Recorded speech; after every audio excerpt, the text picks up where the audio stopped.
The Charlotte Hornets have signed Taj Gibson and Seth Curry to vet minimum 1-year contracts. What does this mean for the Charlotte Hornets, and what will their role be this season? Let me take you to a place where we never can be found. On the edge of Carolina where the sun come out of the ground. Don't nobody judge nobody, only broken hearts allowed. Right outside of Savannah, about an hour from the town. Hello everyone, it's Everything Buzzed here, back again with another video. And before we get into the video, go ahead, leave a like on this video, leave a comment, and subscribe to the channel for more Charlotte Hornets content if you like what you are watching. Anyways, let's go ahead and hop into this. So Taj Gibson and Seth Curry have been signed. I wanted to wait before we really dived into this, and hopefully we don't sign another veteran so I don't have to make another video on this.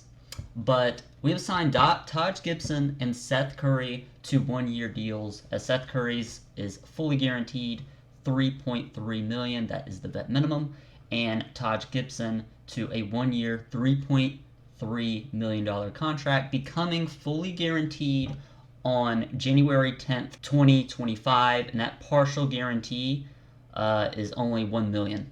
So we'll see what happens in January. Maybe he stays, maybe he doesn't, but anyways, he's still going to provide a lot, and we're gonna dive into the roles of both of these players because they have two different roles right now. So Taj Gibson, 15-year vet. He's played for the Washington Wizards. This is just going off the top of my head. Washington Wizards, Chicago Bulls, New York Knicks, Detroit Pistons, and now the Charlotte Hornets. This will be his 5th NBA team in 15 years. Has been a really good, one of the best role players at the 4 spot during the 2010 era. Was really good with the Bulls and solid with the Knicks.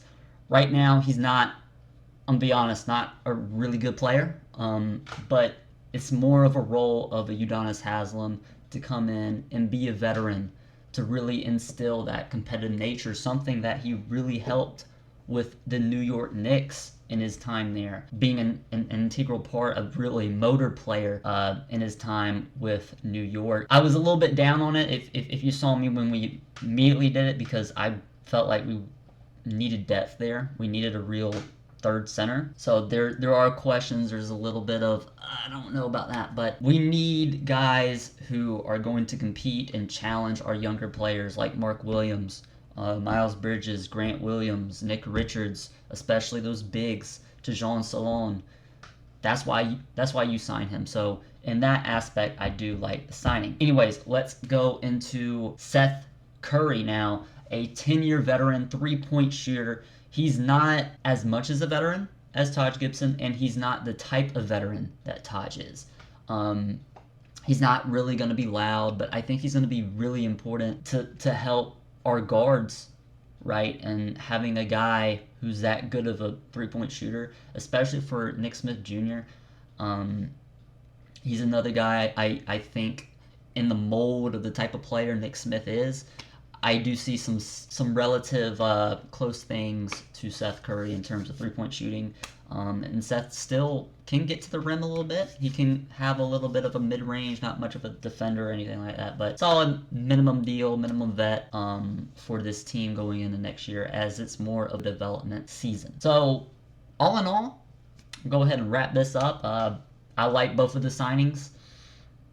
It really sets a culture, though. I think that's more the identity, because in years past, the Hornets wouldn't really go out and try to get veteran players, right? The most vet we had at the start of a season, I would say, I guess, Gordon Hayward. Isaiah Thomas was a vet at that point when we signed him. Ish Smith, we didn't sign him at the start in free agency, so I don't think that counts. But over the past few seasons, but post 2021-2022 season where we were above 500 team, they haven't brought in veterans. It's been really young, but I think veterans are really important when it comes to developing your young players. Obviously, the players have to put in the work, and that's the most important part of it, right? There's only so much an organization can do. You have to go out and work on your game, right? You are in charge of your own destiny. You have to go make it on your own. And James Bouknight, JT Thor, Kai Jones, for other reasons, I think, especially James Bouknight and Kai, they weren't able to stay focused on doing that. So for the rookies that we're bringing in, And over the next few years, I think it is important to have guys who have 10 plus years of NBA experience on the roster. So anyways, thank you guys for watching the video. I hope you guys liked it, so please leave a like, comment, subscribe, share the video with a friend. You already know the drill. And if you like it, go ahead, watch a couple more. There should be a little box. Right. I don't know if I'm pointing. Hold on. Right there. No, here. Yeah. Should be a box right there. So go ahead and click that one right there. And I'm everything busted here. I'm out. Peace, guys.